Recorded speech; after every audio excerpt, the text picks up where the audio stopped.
अच्छा, बिटकॉइन बहुत ज्यादा ऊपर जा चुका है, तो क्या इससे भी बिटकॉइन ऊपर जा सकता है या जाएगा? कुछ लोग कह रहे हैं 1 लाख टारगेट, कुछ 1.5 लाख, कुछ मिलियन तक भी कर रहे हैं। देखिए, जो बिटकॉइन है वो टोटली मूव होता है डाटा पे। जो यूएसडी का डाटा आता है तो उसके मुताबिक बिटकॉइन मूव होता है। तो अगर कोई डाटा पॉजिटिव आगे नवंबर, दिसंबर, जनवरी, फरवरी, इसमें अगर डाटा पॉजिटिव आता है तो बिटकॉइन तो ऊपर जाएगा, और अगर डाटा नेगेटिव आता है तो बिटकॉइन फिर नीचे आएगा। अब कौन सा डाटा?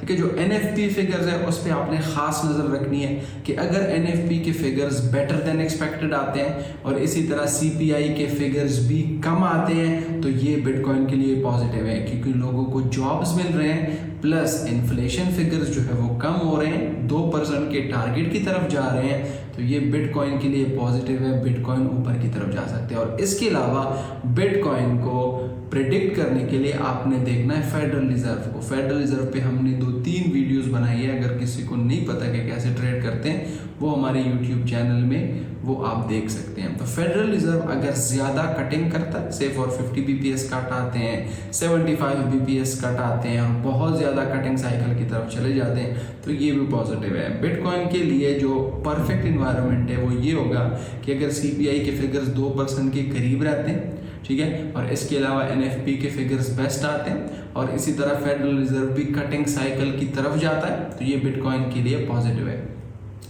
चौथा जो आप कह सकते हैं वो ये है कि अगर डोनाल्ड ट्रंप मिडिल ईस्ट के टेंशन और साथ साथ रशिया और यूक्रेन वॉर का भी कुछ कर लेता है तो ये फिर एक्सट्रीमली पॉजिटिव इन्वायरमेंट होगा बिटकॉइन के लिए।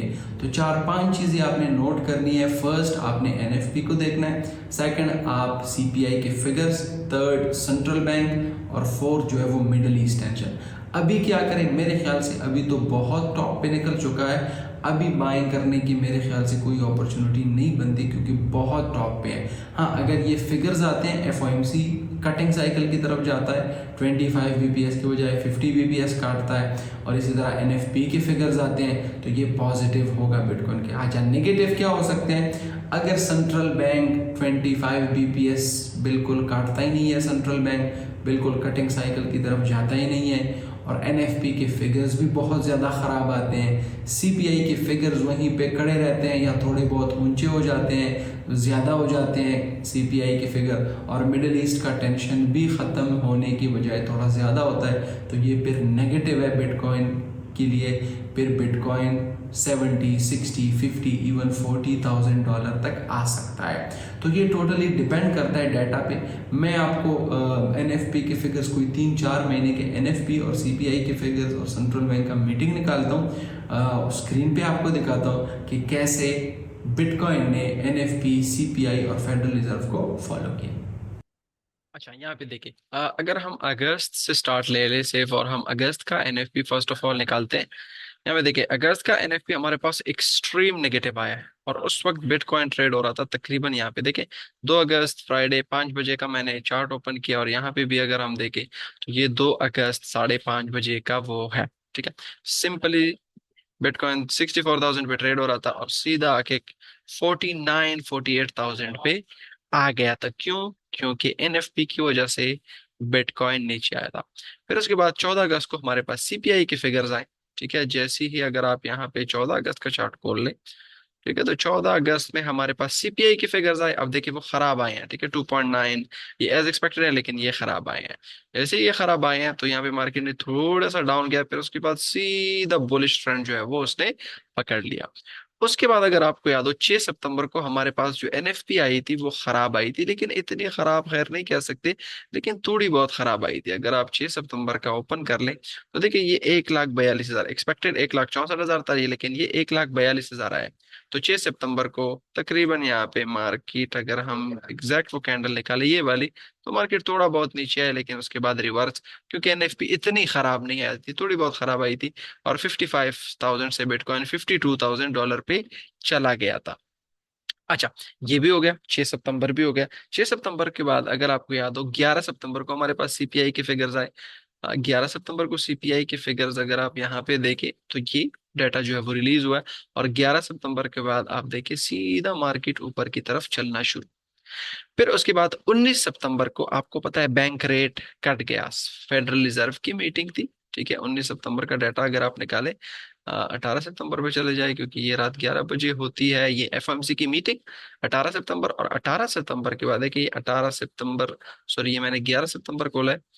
18 सितंबर, 18 सितंबर, 18 सितंबर बिटकॉइन ये रहा तकरीबन 18 सितंबर पे 18-19 सितंबर के बीच में, बीच जो 18 सितंबर होता है और 19 सितंबर में डेट चेंज होने वाला था, तब ये 50 बीपीएस का कट आया, बैंक रेट कट हुआ और बिटकॉइन तकरीबन 60,000 से अपना टॉप 66,000 पे लेकर गया। फिर उसके बाद 5 अक्टूबर को देखिए, 5 अक्टूबर को डाटा बेस्ट आया। यहाँ पे अगर हम एनएफपी का डाटा देख लें तो 4 अक्टूबर को हमारे पास डाटा बेस्ट आया। देखें एनएफपी बहुत ज्यादा बेस्ट आया था, इस तरह अनएम्प्लॉयमेंट रेट भी डाउन आ गया था, एवरेज आवरली अर्निंग भी बेस्ट, तो डाटा बेस्ट बिटकॉइन ऊपर। तो यहाँ पे अगर आपको याद हो तकरीबन 4 अक्टूबर, अच्छा ये डाटा हमारे पास 4 अक्टूबर का, यस 4 अक्टूबर। और 4 अक्टूबर को सीधा मार्केट यहाँ से ये जो लगाया है, तो यहाँ से मार्केट सीधा तकरीबन 61,000 से 64 फिर नीचे आया है। और फिर 10 अक्टूबर को हमारे पास सीपीआई के फिगर्स आए, ठीक है।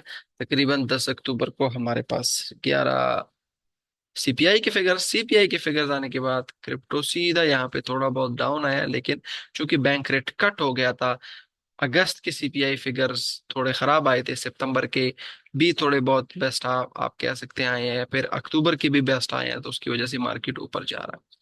फिर उसके बाद देखो मार्केट सीधा यहाँ से ऊपर जा रहा है, क्योंकि 50 बीपीएस का कट भी आया है, अनएम्प्लॉयमेंट रेट भी डाउन गया है, सीपीआई के फिगर्स भी ठीक आ रहे हैं, सारी चीजें ठीक आ रही है, तो बिटकॉइन ऊपर की तरफ जा रहा है।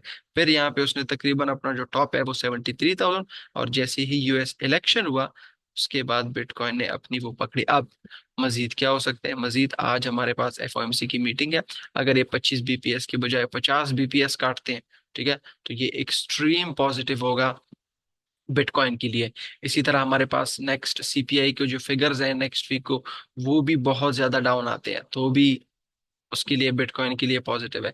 फिर इसके बाद हमारे पास दिसंबर की जो एनएफपी है वो इंपॉर्टेंट है, वो भी अगर बेस्ट आती है तो फिर हम कहेंगे बिटकॉइन ऊपर की तरफ जाएगा। इसी तरह हमारे पास दिसंबर में फेडरल रिजर्व की मीटिंग भी है, तो अगर फेडरल रिजर्व की मीटिंग में भी वो बहुत ज्यादा कट कर लेते हैं तो भी ये पॉजिटिव होगा, तो बिटकॉइन का जो स्ट्रॉन्ग अपसाइड जो रन है वो स्टार्ट हो जाएगा। दिसंबर में हमारे पास सीपीआई के फिगर्स भी हैं, वो भी थोड़े बहुत अगर खराब आ गए, और साथ साथ दो एफओएमसी की जो मीटिंग है मेरे ख्याल से 14 दिसंबर को है या 15 दिसंबर को, देखना पड़ेगा, 13 दिसंबर को नहीं है, 14 को नहीं है, 15 को भी नहीं है, 16 दिसंबर को देखते हैं, 15 को तो खैर संडे भी है, ठीक है, 16 को भी नहीं है, 17, और 17 के बाद 18, 18 दिसंबर को नहीं, 18 को भी नहीं है, ये बहुत ज्यादा लेट हो गया है। ये यस 19 दिसंबर को रात 12 बजे, यानी 18 दिसंबर की रात को जैसे ये डेट चेंज होगा, तो ये एफएमसी अगर ये काट भी लेते हैं, बैंक रेट बहुत ज्यादा काटते हैं, 50 बीपीएस काटते हैं, तो ये भी एक्सट्रीम पॉजिटिव एनवायरनमेंट होगा। इसी तरह जनवरी में भी एनएफपी बेस्ट आता है, सीपीआई थोड़ा बहुत नीचे आता है, और फेडरल रिजर्व बैंक रेट काटता है, तो ये पॉजिटिव होगा क्रिप्टो के लिए। अल्टरनेटिवली अगर दिसंबर का एनएफपी बहुत खराब आता है और सेंट्रल बैंक भी इतना बैंक रेट नहीं काटता, और सीपीआई फिगर्स भी बहुत ज्यादा बेस्ट आते हैं, जनवरी में भी एनएफपी के फिगर्स खराब, सीपीआई के फिगर्स बेस्ट, और फेडरल रिजर्व बैंक रेट नहीं काटता, तो ये फिर नेगेटिव होगा क्रिप्टो के लिए, हम कहेंगे उसका जो डाउन ट्रेंड है वो सिंपली स्टार्ट हो जाएगा। तो न्यूज इस तरह नहीं है कि बस आपने न्यूज देख ली एक कैंडल बन गई बात खत्म, नहीं, न्यूज की वजह से पूरा महीना, पूरे वीक जो है वो मार्केट इम्पैक्ट हो सकते हैं, तो आपने इसको एक्सट्रीमली इंपॉर्टेंस देना है और इसको देखना है, तभी हमें कंफर्म होगा कि बिटकॉइन किस तरफ जा सकता है। Thank you very much.